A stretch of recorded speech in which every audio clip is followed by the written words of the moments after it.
第130章煎熬。我跟范冰冰聊了很多，主要是范冰冰聊得多，我基本上就是针对她的问题回应几句，然后她就说跟我聊天真的开拓思维，长见识。她本来很迷茫，很彷徨，但是跟我聊天之后，她豁然开朗，觉得自己的思维一下就打开了，格局一下就变大了。我暗中笑得肚子疼。我讲的这些东西都是马从敬经常讲的，都是脱胎于他的洗脑神功。当然，这里面也掺杂了一些我自己的理解，但是我不觉得这些理解深刻，基本上都是经历生活刷大磨砺后的一点体会。比如我跟范冰冰讲，让她一定要明白自己要什么，我自己的体会这一点非常重要。我给自己定位的就是要赚钱，所以我干的事情一切都是为了赚钱。在这个大目标的背景下，一切都被搁置，甚至包括同情心和人情味。深圳不都是这样吗？大家都为钱，所以人与人之间的交往是没有温度的，我们也不会投入任何的情感在社交上面，一切都为利益，彼此都在利用而已。这种话说出口肯定有人反对，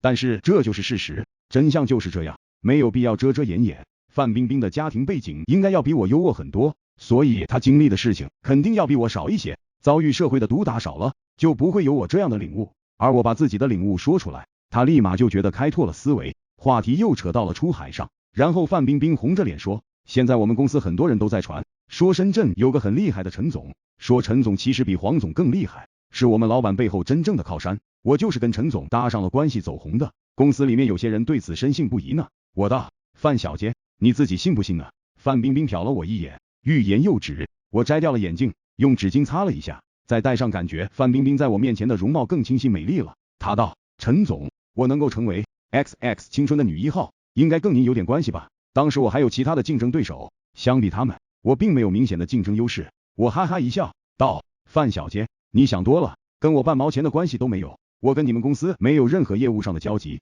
我觉得很有可能是你们方总碍于情面，不好拒绝别人，所以把我搬出来顶锅。范冰冰道，但是有人信啊，甚至还有人想走你的门路呢。啊！我看到范冰冰神色中尽是古怪，我心想难怪很多人装富二代，装有钱人上瘾，没办法。这年头女孩子就好这一口，你只要装模作样做的真，就真的能有女孩子主动投怀送抱。别说是普通那些花瓶女孩了，就算这些所谓的明星又如何？所以这世界上几两碎银子真的就能解万千惆怅。千般好，万般好不如有钱好。本来我以为范冰冰说的很夸张，但是第二天我去了珠海之后，登上了黄海山的游艇之后，我才知道我还真被人当成富二代了。这一次出海的几个人，除了老黄和方小华之外，我邀请了老彭一起，我们4个人登船。方小华安排了8个女孩子随行，在这几个女孩子中，我就看到了很熟悉的面孔。老方特意凑过来跟我讲，樊颖你应该认识吧，她是主动要求过来的，估计是冲着陈总来的哟。我才想起来那个熟面孔的女孩叫樊颖，演过几部电视剧的女2和女3，